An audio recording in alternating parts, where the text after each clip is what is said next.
Hello aspirants, myself Syed Rasul, Faculty of History. We at Akamahay Academy have been doing the respective videos, taking core concept from history and adding the current affairs. So in this session, we are going to learn one of the horror episodes of the entire humankind, that is Second World War. Today, August 6th, those who are preparing for competitive exams, you're quite aware of today's significance in history, that is 6th August 1945. During Second World War, Hiroshima was bombarded by United States of America, and 9th August 1945, the same United States of America dropped another atom bomb at Nagasaki.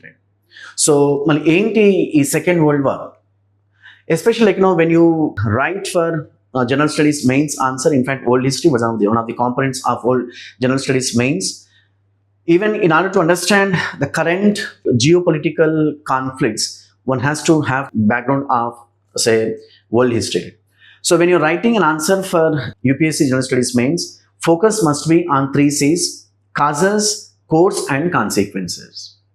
Whether you talk about revolution or First World War, Second World War, unification of Germany, unification of what we call Italy, 3 C's to be focused. That is the causes for the event, how it went on course, and followed by consequences. Now, with this background, come to Second World War. So, Second World War fought between 1939 and 1945. The duration of Second World War, 1939 and 1945. The war fought between 2 rival camps, Axis and Allied. Axis parts, the 3 dictatorial countries under Germany, Adolf Hitler; Italy, Benito Mussolini; and Japan, military dictators. When it comes to Allied parts, we have England, France, USSR, and little later, United States of America also joined.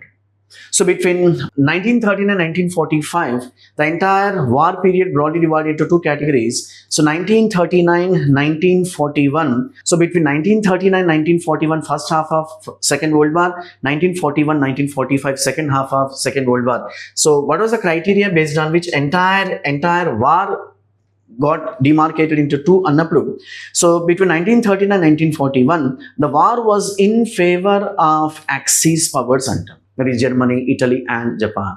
There were so many battles fought between Axis parts and Allied parts, wherein Axis parts got victory.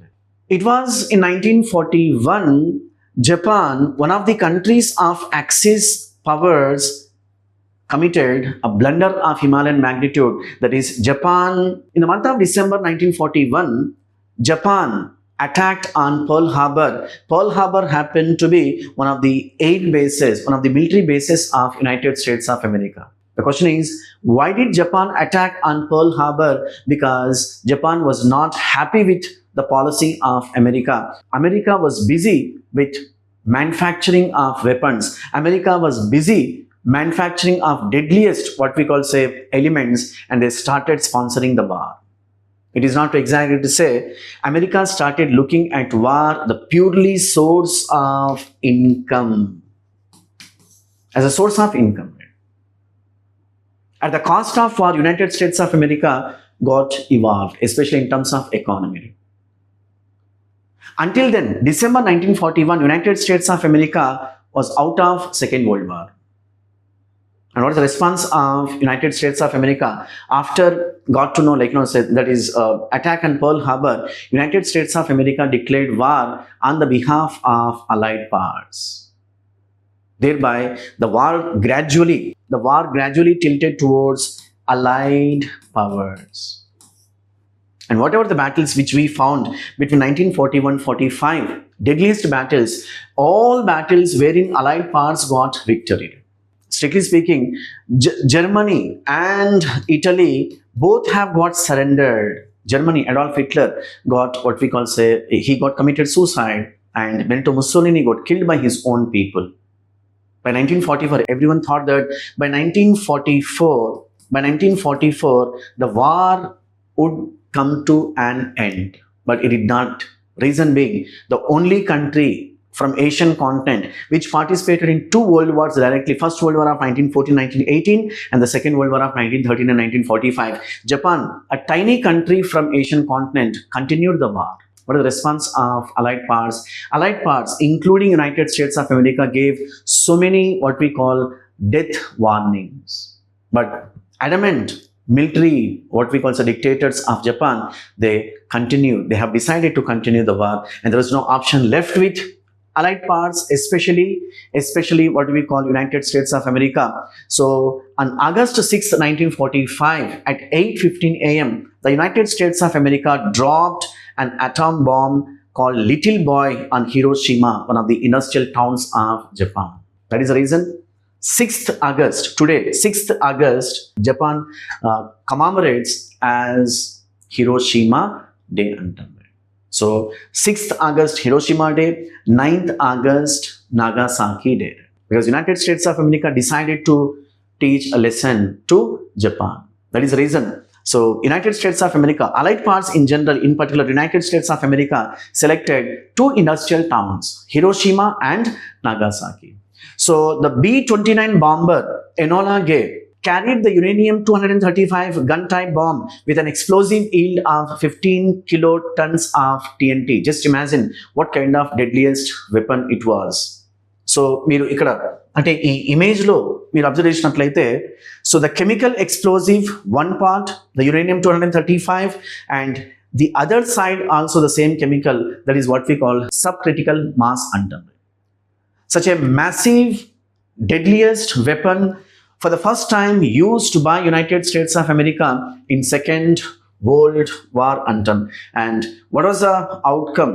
And the outcome, very like on the bitter outcome, the blast destroyed about 70% the city, created a fireball hotter than 7,000 degrees Celsius, and sent out shockwaves faster than the sound.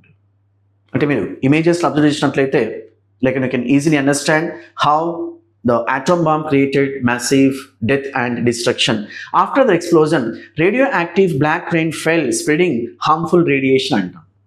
And obviously, like you say, the atom bomb which dropped by United States of America on 6th August on Hiroshima, and next after 3 days, 9th August 1945, that is Nagasaki, brought Japan to the ashes. And what was the response of Japan? There was no option left with Japan except surrendering to what we call Allied powers.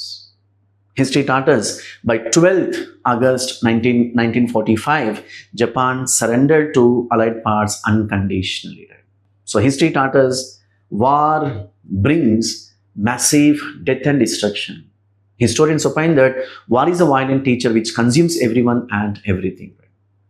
So we have to learn lessons from history. Right?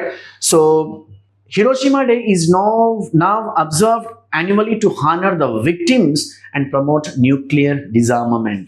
See, the main motto of observing the respective days, be it Hiroshima Day, be it Earth Day, be it Nagasaki Day, be it like on the Water Day, annually to honor victims and to promote nuclear disarmament. Memorials like the Hiroshima Peace Memorial Museum and testimonies of Hibakusha, it's a Japanese term, English version, survivors of Hiroshima and Nagasaki, Hibakusha survivors continue to serve as stark reminders of nuclear warfare horrors and the global call for peace. A couple of years ago, the Prime Minister Narendra Modi had been to G7 countries. Right? So as part of G7 countries, manaku Tokyo lo ee samavesham jarigindi. So he paid his visit to Hiroshima Peace Memorial Museum antam. So massive, what we call say incalculable destruction, like you said, the death created by the Second World War. Forget about Second World War, whatever the war you talk about, which always creates death and destruction. అంటే Japan 2 అణుబాంబులను తన గుండెల మీద వేసుకొని 1945, మళ్ళీ ఇప్పుడు మనకు 2025 లేదంటే మనకు ఈ 21st సెంచరీలో మనం జపాన్ అభివృద్ధిని చూసినట్లయితే, like it is reaching to celestial heights. Everyone thought remove Japan from the political map because Japan got destroyed during Second World War. But the Japanese administration, the Japanese the system, political system, so convinced the Japanese political system, like provocated the people towards the growth. And today, everyone knows Japan is one of the developed countries, not developing countries, but developed countries. So we have to learn lessons from history, and we have to, what we call, work like Japan. Thank you.